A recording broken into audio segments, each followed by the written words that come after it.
ترکی ایک ایسا ملک جہاں بچوں کو نماز اور قرآن سکھانے کا انداز ہی مختلف ہے۔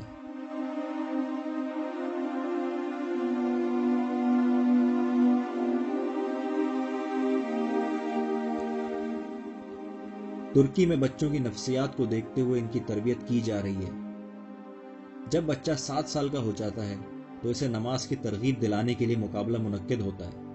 اس مقابلے میں یہ اعلان کیا جاتا ہے کہ جو بچہ بھی فجر کی نماز 40 دن تک باجماعت پڑھے گا اسے ایک خوبصورت اور قیمتی بائیسیکل تحفے کے طور پر دی جائے گی۔ بچے جوگ در جوگ فجر کی نماز کی پابندی پورے 40 دن تک کرتے ہیں، اور جب انہیں انعام ملتا ہے تو پورے شہر میں جلوس نکالتے ہیں اور خوشی کے مارے پورے شہر کو نماز کی دعوت دیتے ہیں۔ 40 دن تک ان میں سے ہر ایک بچہ نمازی بننا سیکھتا ہے، اور 41ویں دن وہ نماز کی دعوت دینے والا بن چکا ہوتا ہے۔ جب ترکی میں گرمی کی چھٹیاں ہوتی ہیں تو مسجدوں میں قرآن حفظ کرانے کے سمر کیمپ لگائے جاتے ہیں، جنہیں حفظ القرآن سمر کیمپ کہا جاتا ہے۔ ان سمر کیمپس میں بچوں کو اتنا قرآن ضرور یاد کرا دیا جاتا ہے جن میں بنیادی صورتیں اور دعائیں شامل ہوتی ہیں، تاکہ پوری زندگی کچھ نہیں تو کم از کم نماز ہی اچھے طریقے سے ادا کر سکیں اور عمر بھر کے واسطے ان کی رحمت اور برکت کا ذریعہ بن جائے۔ سمر کیمپس میں انہیں مسجد کی بہترین سہولت بھی دی جاتی ہے، اور ساتھ ساتھ یہ اعلان بھی کیا جاتا ہے کہ جو مکمل قرآن حفظ کرے گا اسے عمرے کا ٹکٹ دیا جائے گا۔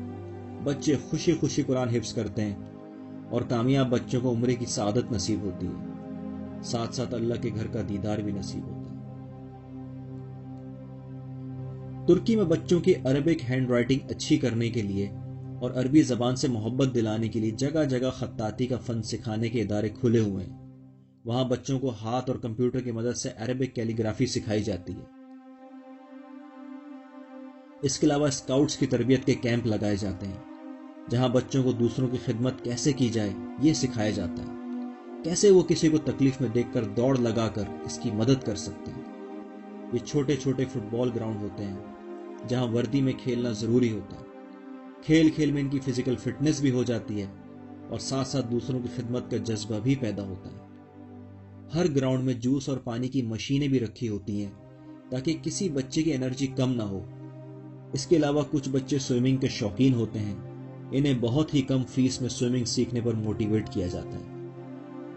ترکی جغرافی اعتبار سے تو ویسے مغربی ممالک کے دہانے پر موجود ہے، لیکن اس کے باوجود وہ لوگ اپنے بچوں کو مغربی کلچر سکھانے کے بجائے نت نئے انداز سے اسلام کی تعلیم دے رہے ہیں۔ یہ ہمارے لیے اس زمانے میں ایک زندہ مثال ہے۔ ہمیں تو ہر وقت یہ پریشانی ستائی رہتی ہے کہ بچے اپنے سارا وقت موبائل اور کمپیوٹر کے آگے ضائع کرتے ہیں۔ اگر اسی کمپیوٹر کی مدد سے اسلامی تعلیمات کا اہتمام کیا جائے تو ہم بھی دنیا بھر میں ایک مثال بن سکتے ہیں۔ میرے عزیز دوستوں، ترکی وہ ملک تھا کہ جہاں مصطفیٰ کمال اتاترک کے دور میں اتنا ظلم ہوتا تھا، اتنا جبر ہوتا تھا کہ اگر کوئی نماز پڑھتا نظر آ جاتا تو سیکولر لوگ ایکشن میں آ جاتے۔ اللہ کے دین سے محبت کرنے والے لوگ چھپ چھپ کر نماز پڑھتے۔ اس دور میں لوگوں نے ایمان کی شمع روشن کیے رکھی۔ مسلمانوں نے شراب خانے نظر آنے والی جگہوں میں بھی دین پڑھانے کے حلقے جمائے رکھے۔ رات 2 بجے سے صبح 6 بجے تک وہاں قرآن کی کلاسیں لگتی، ٹرینوں میں کیبن بک کروائے جاتے، ایک اسٹیشن سے دوسرے اسٹیشن تک کا ٹکٹ لیا جاتا اور دروازہ بند کر کے اس میں پڑھنا پڑھانا جاری رکھا جاتا۔ کھیت کھلیان جہاں گھنی فصلیں ہوں، ان کے بیچ میں قرآن کی درسگاہیں جمتی، دنیا کو اعتدال، نرمی اور محبت کا درس دینے والے ان ظالموں کے جبر سے بچنے کے لیے تہہ خانوں میں جا جا کر قرآن کا درس دیتے۔ ترکی کیا ملک تھا اور یہ کیا ہو گیا۔